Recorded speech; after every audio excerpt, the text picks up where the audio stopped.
Good morning, class 5th. Welcome to your SST class. Today we are going to start our chapter 3 rotation and revolution of earth.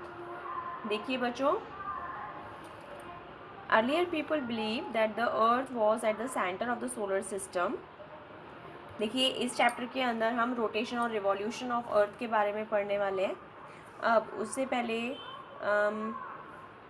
देखिए पहले के लोग believe करते थे कि earth जो है was at the centre of the solar system. Earth जो है वो सोलर सिस्टम के सेंटर में है and the sun moved around the sun. और जो सन है वो धरती के चारों तरफ घूमता है. However scientist like Nicolaus Copernicus and Galilei proved that the sun is at the centre of the solar system and the earth moves around the sun. लेकिन ये जो साइंटिस्ट थे निकोलस कोपरनिकस एंड गैलीली, इन्होंने prove किया कि जो सन है वो सेंटर में है सोलर सिस्टम के और जो अर्थ है वो उसके चारों तरफ घूमती है.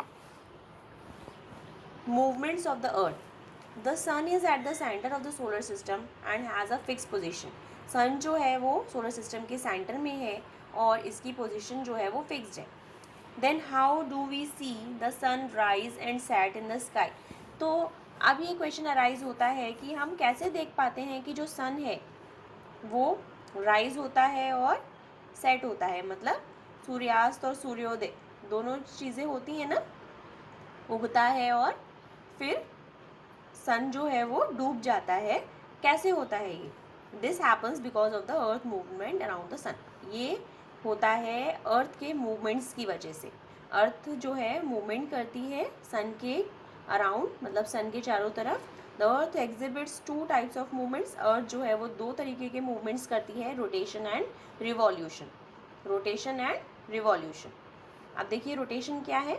The spinning motion of the earth on its axis is called rotation. आप देखिए जो अर्थ है वो अपने एक्सिस पर रोटेट करती है, घूमती है, स्पिन करती है. आप लोगों ने बेब्लेड्स चलाए हुए हैं, है ना. बेब्लेड पहले बहुत फेमस हुए थे. उसमें क्या था, जिसको हम हिंदी में लट्टू भी बोलते हैं. अब उसमें क्या होता है, जो हमारा इस बेब्लेड होता है या फिर लट्टू होता है वो अपने टिप पर घूमता रहता है इस तरीके से, है ना. वो इस तरीके से मूवमेंट करता रहता है. तो इस तरीके की जो स्पिनिंग होती है उसे हम बोलते हैं rotation. The earth completes one rotation in 24 hours. जो अर्थ है वो अपना एक रोटेशन 24 आवर्स में कंप्लीट करती है. The earth rotates from west to east. और जो अर्थ है वो रोटेट वेस्ट डायरेक्शन से ईस्ट डायरेक्शन में होती है.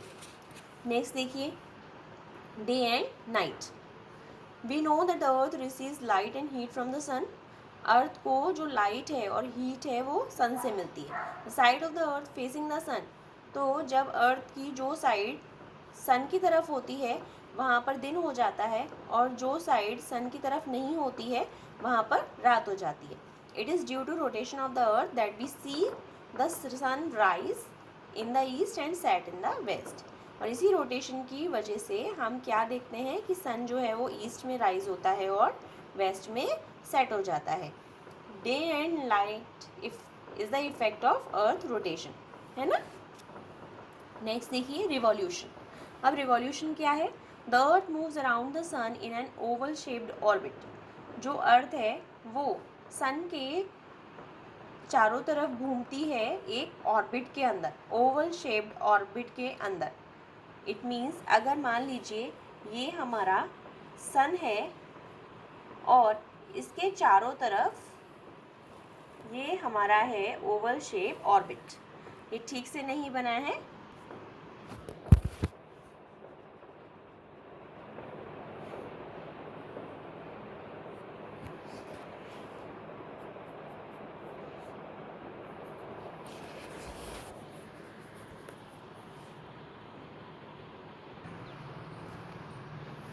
देखिए बच्चों ये हमारा सन है, ये अर्थ है और ये है हमारा ओवल शेप्ड ऑर्बिट. अब जो अर्थ है वो यहाँ से मतलब इस ऑर्बिट में ही घूमेगी सन के चारों तरफ.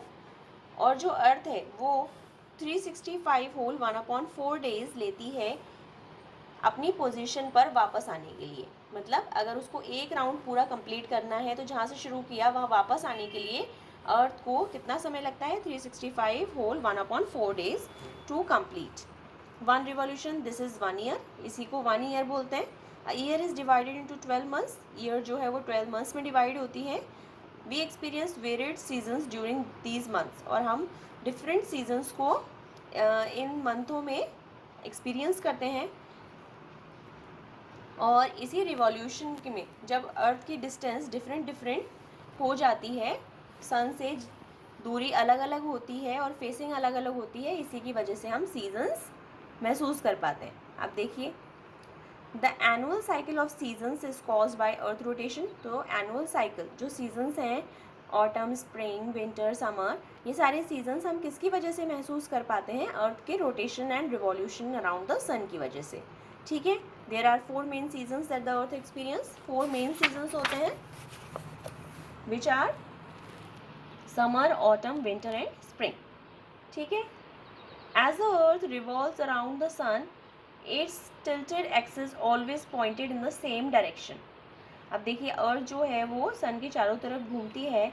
इट्स टिल्टेड एक्सिस, टिल्टेड मतलब थोड़ी सी झुकी हुई है। अर्थ जो है अपने एक्सिस पे थोड़ी सी झुकी हुई होती है, तो वो झुकाव हो जाता है सन की तरफ। जहाँ से अर्थ जो है हल्की सी टिल्ट है तो वो सन की तरफ झुक जाती है। This means that one of the hemisphere is closer to the sun, और जहाँ से वो झुकती है वहाँ पर वो सन के काफ़ी करीब हो जाती है। देन द अदर, दूसरे हेमिस्फीयर से वो जहाँ पर झुकी हुई है वहाँ पर दूसरे हेमिस्फीयर के कंपैरिजन में वो सन से ज़्यादा करीब होती है। This is how we experience different seasons in the northern and southern hemisphere at the same time. इसी वजह से हम नॉर्दर्न और सदर्न हेमिस्फीयर्स में डिफरेंट सीजन्स हमें देखने को मिलते हैं।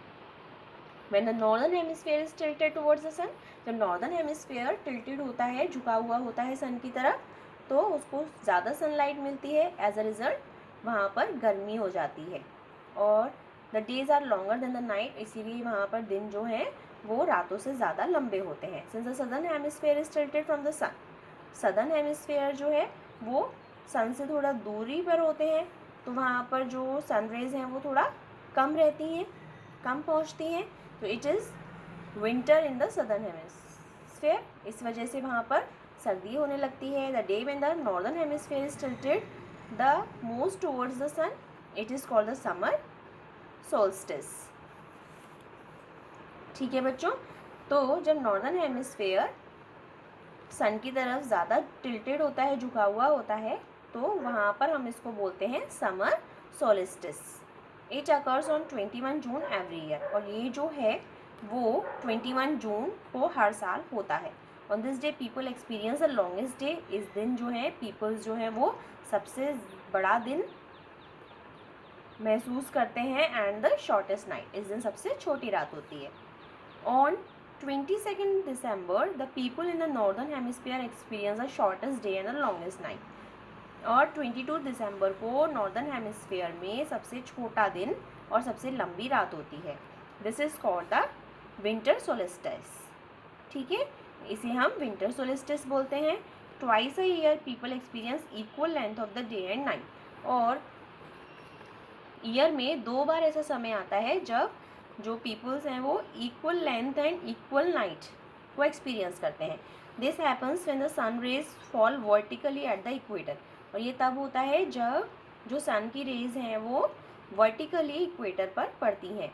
It marks the beginning of the autumn season in the northern hemisphere, और यही इसी दिन से नॉर्दर्न हेमिस्फीयर में ऑटम की शुरुआत मानी जाती है और सदर्न हेमिस्फीयर में स्प्रिंग सीजन की। On 23 September the earth experience autumn equinox. 23 सितंबर को अर्थ पर ऑटम इक्विनिक्स माना जाता है, एंड 21 मार्च को स्प्रिंग और वर्नल इक्विनिक्स होता है, इक्विनॉक्स होता है। The term equinox means equal night in Latin, मतलब लैटिन भाषा में इसको इक्वल नाइट, इसका मतलब होता है इक्वल नाइट, और ये वर्ड जो है वो लैटिन भाषा से लिया गया है, which is equinox. Right students, तो देखिए